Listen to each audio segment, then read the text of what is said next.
서울에서 2년 만에 청약 미달 사태가 발생하면서 서울 분양 불패 공식이 깨졌다고 합니다. 서울에서 아파트 1순위 청약이 미달된 게 2017년 6월 19일 부동산 대책 발표 이후로 처음이다라는 얘기가 있는데 이게 처음 아닌가요? 어떻습니까? 6월 19일 이후로. 2017년. 예. 2017년 아닌가요? 이제 9월. 9월인가요? 2017년 9월인데요. 예. 이제 분양한 요때 이제 장안동에 이제 한 아파트가 이제 미달이 됐었어요. 네네네. 이 이후로 이제 처음이다.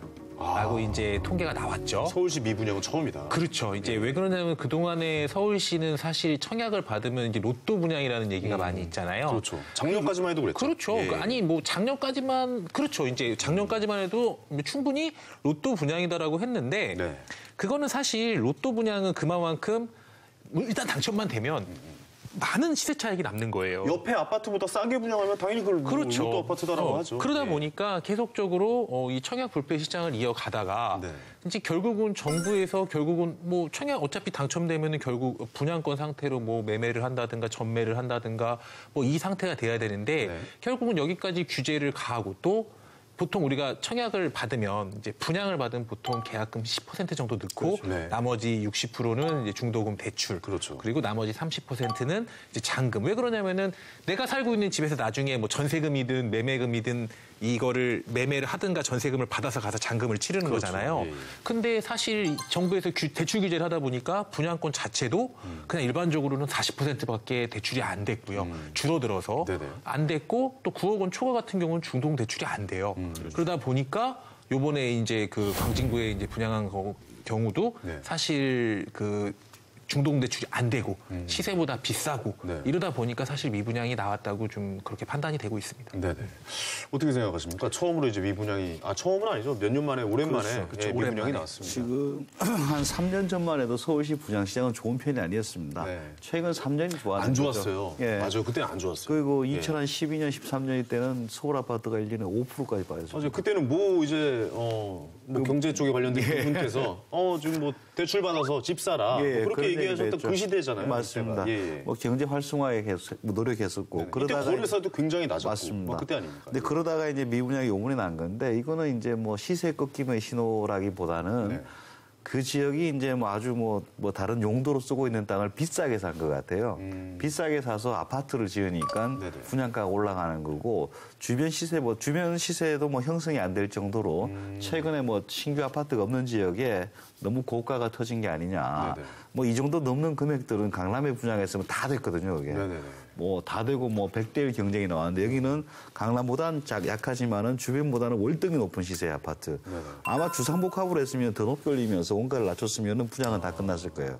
근데 아파트는 주상복합보다 절반 정도의 용적률이기 때문에 가격이 올라가거든요. 그렇기 때문에 있었던 거지 서울시 전체가 이제 뭐 하락으로 돌아선다라고 보기는 어려울 겁니다. 이게 그러니까 뭐랄까요? 서울시 아파트의 기준이 되어서는 아니다. 그렇죠. 되는 건 아니다. 그러니까 이게 단지 좀 주변에 다른 땅값, 다른 옆에 아파트보다 좀 비싸게 분양이 됐기 때문에 많이 비싸게 됐습니다. 많이 비싸게 한 됐습니다. 30, 40%, 40% 정도 더 비싼 것 같아요. 그러니까 사람들이 좀 엄두가 안 나고. 네네.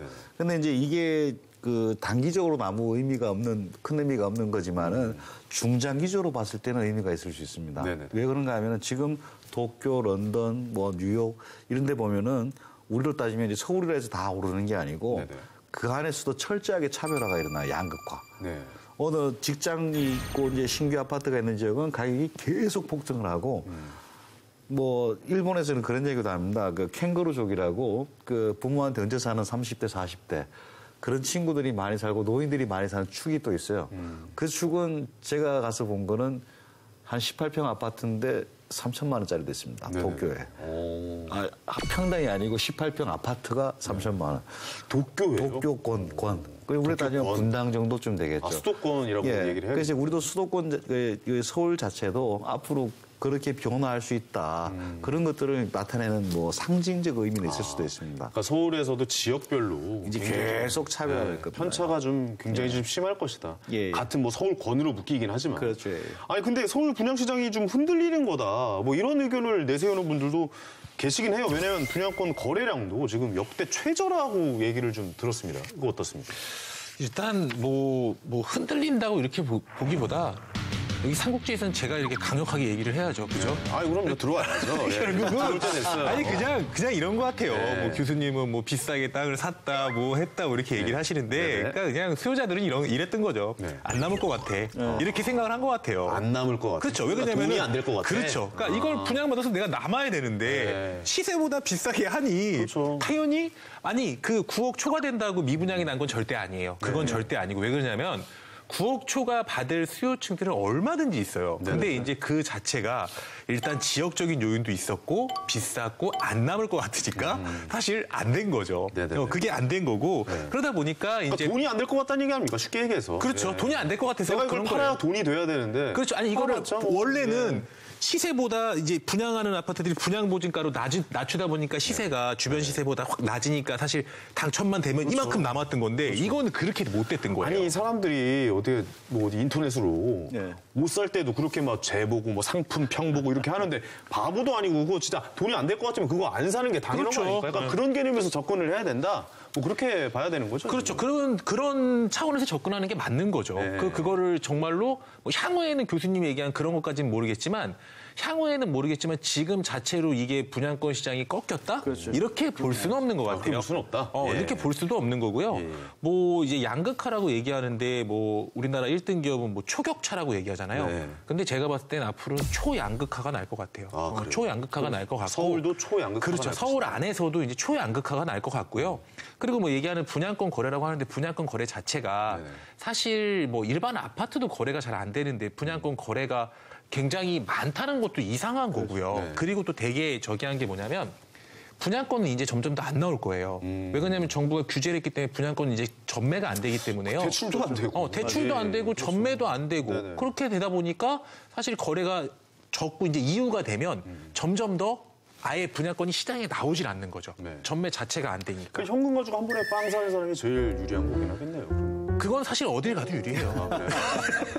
현금으로 딱 당연한 가지고 얘기는 했네요. 빵 네. 하면 사실 굉장히 유리한데 네. 분양권 자체가 제가 봤을 땐 그리고 팔 사람도 세금이나 이런 것들 때문에 사실 많이 없는 거죠. 아. 지금 실제로 그 분양권 거래가 이제 그 전매가 제한되다 보니까 근데 제한된다고 사실 뭐 거래를 안 하고 그러진 않아요. 사실 거래를 굉장히 뭐 암암리하시기도 하는데 이게 제가 봤을 때 이런 것 같아요. 일단 보유 요건이나 이런 여러 가지 요건들 때문에 이 당첨된 사람들 그리고 아까 얘기한 것처럼 돈이 많이 남았잖아요. 네네네. 돈이 많이 남았으니까 안 파는 거야. 아. 왜? 신규 아파트는 돈이 된다라는 생각이 많이 있기 때문에 네네. 이걸 그냥 안 팔고 내가 입주해야지 이런 생각 때문에 조금 아무래도 위축된 거에 그런 게 더해져서 지금 거래량이 그래도 늘어날 수가 없는 상황. 네네. 여기에 이제 이 지역마다 편차가 틀리기 때문에 지방은 이제 점점 안 팔리면 마이너스가 나오고 이렇게 되는 것 같아요. 아, 그렇군요. 그리고 또 요즘 아까도 얘기했지만은 뭐 거래가 아니고 세금을 하도